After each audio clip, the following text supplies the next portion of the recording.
Welcome back to Daytime, everyone. It's been 8 years since the devastating attacks on the World Trade Center in New York City, the Pentagon, and the crash into the Pennsylvania field. On this anniversary of 9/11, it is important to remember what the day stands for, as well as remembering the men and women serving our country overseas to keep us safe here at home. We salute them and we thank them for all they do. One man we've profiled on our show continues to do great things for our men and women in uniform. His name is Bob Williams. Bob never forgets and constantly works to fulfill the troops' needs for common items as well as some hard-to-get supplies. Bob wants us all to remember and support our men and women in uniform. This one's going to Afghanistan. Bob Williams is quite simply a man on a mission. A mission to remind each of us that every day the men and women of our military branches are out there in the world ensuring our safety and our freedom. All these men and women volunteer to protect our right to do whatever we want, have whatever opinion we want, whatever religion we want, whatever view, right or wrong. And they are protecting our right to do that.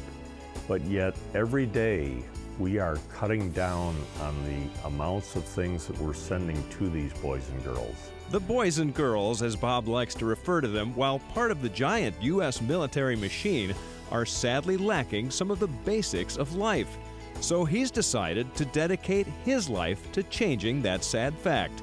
This warehouse is full of donated items that Bob and a small staff of volunteers pack in boxes and prepare for shipment overseas. Each week, Bob and his staff send about 250 boxes of necessary supplies to the troop, much of which he packs and pays for himself. Of course, the troops greatly appreciate it, but still, believe it or not, to this day, some people still have the nerve to ask Bob why. The most common question is, why doesn't the military fly that over for you? And well, shouldn't the military provide that? Well, yeah, but if they don't get it, it's easier for me to buy it and send it over to them, because not having it, they're not getting the job done. And if they don't get the job done, they don't find the bad guys, and we lose more of our guys. You name it, if the troops want it, Bob will acquire it. Cigars, cookies, personal items, even sources of amusement like squirt guns, ping pong sets, and golf clubs. Bob's warehouse is full of stuff, just ready to ship out. However, there is one big hitch. So after you have everything all boxed up, after you have everything packed, you've got pallets full of boxes, and then you've got a problem. If I get 40,000 pounds of product from any company at all, it costs me $40,000 to send that over to the troops. Bob's biggest need to ensure the troops get what they need is postage. Each 50-pound box costs roughly $1 a pound to ship, and it's hard to believe what our service people have to do without. There are a lot of things that you might not think the troops really want, but they're just little things, but they mean everything. Candy, Girl Scout cookies, potato chips. However, the #1 thing on the wish lists, coffee. They need their coffee. The commanders will be the first to tell you that that coffee saves lives. When you're looking out for a tripwire, an IED, somebody shooting at you, you want to be at the top of your game. You don't want to be half asleep, and that's something that makes a big difference. Bob receives hundreds of thank you notes and emails each week from service personnel pouring out their gratitude for even the simplest of items one would assume are provided by Uncle Sam. Just to be able to send them over a toothbrush and a soap dish and a toothbrush holder, you know, makes such a difference. And the government can't come up with that? No, unfortunately, we're too short on money to come up with things like that, along with the toothpaste to go with it. And as Bob readily points out, the U.S. government has no problem providing car and insurance companies with billions of dollars in bailout money, yet for some reason can't provide the basic necessities for life and survival to our troops. And that just doesn't sit well with Bob. You don't send men and women into harm's way and not prepare them properly. We did that once during Vietnam, and I prefer not to see it happen again. If you would like to help, please send a check made out to the postmaster and send it to Support Our Troops, Post Office Box 7560, Wesley Chapel, Florida 33544.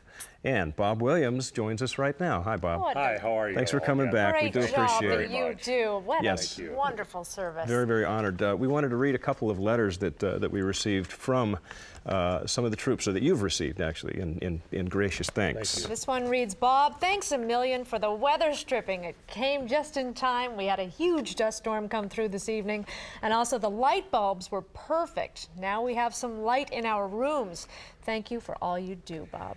Okay, another one. It says, Bob, thank you very much. We can't thank you enough for what you've done for us. Our Bastillion Sergeant Major CSM asked for your email. He personally wants to thank you. You have been a very valuable asset to our company. You and your volunteers make soldiers feel like they are not forgotten. Thank you, and get her done. Let's take a look at this one. Dear Bob, thank you very much for supporting our troops with care packages. Words cannot express the gratitude that we owe you. We are so proud to serve fine Americans like you. And that's just a sample. Just a small I saw sample. a whole wall full of nothing but thank yous from people, and pictures and photos, and it's amazing the things that you find they are in need of, and yet you go out there and you get it. Yes, Dave. Every day the government is cutting back on things that we're sending to the military, so it's something that, like yesterday, we got pancake grills because they took that off the available menu. That's just an example, yep. But what I want to do today, the military has a very limited way to say thank you, and you folks have done just a phenomenal job of getting the word out to the public about what our military needs. And if I could have some gentlemen from the branches of our service join me up here. One of the things that the military can do to express its gratitude is to present a flag to you that's been flown over a combat area. And this comes from a combat base, and we'll let the chief read the Department of Defense Combined Joint Task Force Phoenix 8, Afghan Regional Security Command East, Forward Observation Base Lightning Gardez, Afghanistan. This flag here is presented to you. Wow. Thank you very much. Certifying that the accompanying American flag was flown in the face of the enemy by officers, NCOs, and soldiers of the Afghan Regional Security Command East over the American compound at Forward Observation Base Lightning in Garza, Afghanistan, during Operation Enduring Freedom on the 22nd day of May 2009, and in honor of daytime. Oh, well, we are honored to receive this Very from you. much so. Thank you very, very we much. understand all four of you gentlemen have served overseas.